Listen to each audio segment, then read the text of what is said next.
And joining us now here in studio, the Coyle Professor in Literacy and Education and inaugural Director of the Center for Literacy Education in the University of Notre Dame's Institute for Educational Initiatives, Ernest Morrell. He is joining us here this morning. Thanks so much for being here this morning. A little bit of background about Professor Morrell. He's an expert educational theory, English education, and African diaspora popular culture. And here's today to talk about his work at the new Center for Literacy Education. Thanks so much for joining us again. Oh, great. It's great to be here. Thank you. So talk about the new Center for Literacy a little bit and this literacy education is all about. Sure. I mean, what we're trying to do is basically improve literacy outcomes for our most vulnerable populations in schools. Like, we know that literacy outcomes change life outcomes. So a kid who is more literate is more likely to get a better job, they're more likely to be healthy, they're more likely to stay out of trouble, they're more likely to be useful to their families and communities. And we've been able to move the needle in terms of literacy achievement over the last 100 years. Take the late 19th century, very few people in the population were literate. By the end of the 20th century, almost everyone could read or write. But in the 21st century, reading and writing is not enough. What you need is not the basic literacy, but you need an advanced level of literacy that's going to enable you to participate civically and professionally.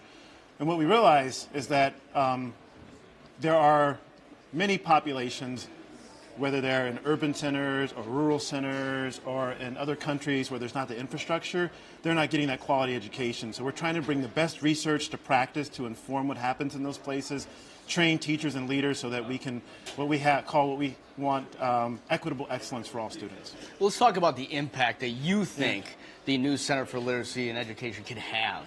Oh yeah, well, it's great that we're here at Notre Dame. We're connected with the Institute for Educational Initiatives and the Alliance for Catholic Education. Just this year, we have been on the ground with 10,000 teachers and school leaders, helping them understand what are research best practices, right? What can you do like tomorrow to improve outcomes in your literacy classroom? What kind of questions should you be asking? So we're trying to have an impact in terms of the basic research, like what do we know about schools that are effective with educating all their kids, right? We also want to be helpful in training leaders and training teachers. So we train teachers here through the Alliance for Catholic Education. We train leaders through the RIMIC program for educational leadership. But we're also working with teachers out there in the diocesan school systems and the public school systems to think differently about their practice, working with the South Bend schools here. So we want to change the way that, that they think about what they're doing with kids, the way they think about how they connect with families and communities, change what they think is possible for all kids.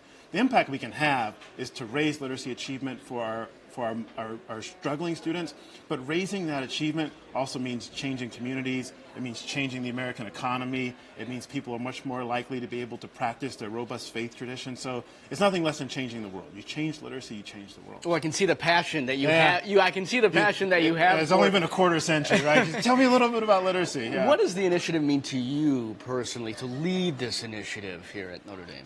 Well, to lead it at Notre Dame is special because I have the opportunity to work with wonderful colleagues like Father Tim Scully, who directs the Institute for Education Initiatives. I have wonderful colleagues in the English department and the Africana Studies department. But to lead the initiative for me at this point in my career, it's a chance to leave a lasting impact. I was in Dallas yesterday with the teachers and I said, if you teach a fourth grader how to read, you change the life of that fourth grader's grandchildren. Right, so the legacy is I want my grandchildren to know nothing about a racial achievement gap or a gender achievement gap. To know that regardless of what your parents do for a living, you're going to have a literacy education that would allow you to be a CEO or president of a major country. The impact we're going to have is to change conversations on the ground about what it means to teach kids, what it means for kids to learn, and what it means for them to be successful. Well, final question for me is you came over from another university here to Notre Dame. Yeah. Why Notre Dame? So as you know, Vahid, I was at Columbia University, right? And I was directing an institute there, and I was a professor. And I came to a point in my life where I had passed all the barriers. You know, I was an endowed chair professor, and I was directing an institute, and I really began to think, what do I want to do with my life? And I was invited by Father Tim Scully to form a partnership with the Alliance for Catholic Education. And I realized that, you know, for the first time in my life, I could marry my faith tradition with my academic work, right? And I wanted to be at an institution that leapt the bar in terms of research productivity, but also leapt the bar in terms of having a mission that was consistent with our Catholic values. So being here at Notre Dame allows me to do that. Allows me to be involved with cutting-edge research with amazing colleagues, but it also allows me to live a fully Catholic life and to be committed to our most vulnerable Catholic schools domestically and globally. Professor Morrell, thanks so much for Thank you. joining It's been a us pleasure here. to be here.